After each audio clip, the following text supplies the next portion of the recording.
ये कोई साधारण निशान नहीं, ये भगवान विष्णु के असली पद चिन्ह है। लेकिन ये यहाँ किसी पूजा के लिए नहीं, बल्कि एक महाशक्तिशाली असुर की छाती को हमेशा के लिए दबाए रखने के लिए है। यह कहानी है असुर गयासुर की।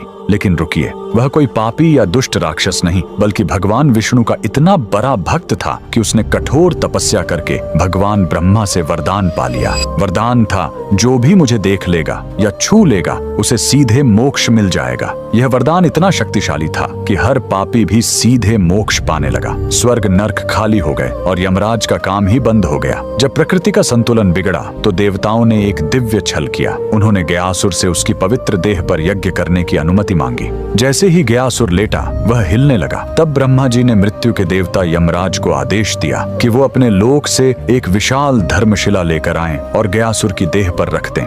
लेकिन गयासुर फिर भी हिलता रहा।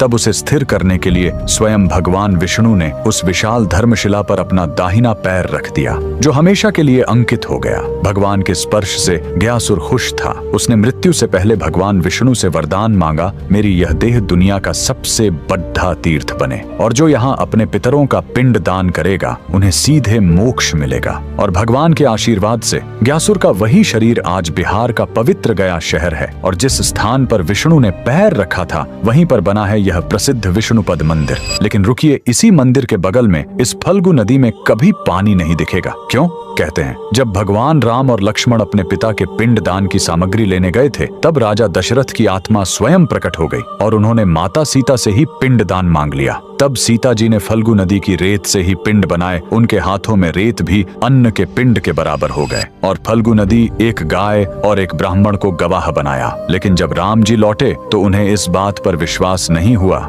कि बिना सामग्री के पिंड दान कैसे हो सकता है। और राम के अविश्वास को देखकर तीनों गवाह डर गए और झूठ बोल गए। तब क्रोधित होकर सीता जी ने तीनों को श्राप दे दिया और फल्गु नदी को श्राप मिला कि तुम हमेशा सतह के नीचे ही बहोगी। कमेंट में जय श्री विष्णु जरूर लिखें।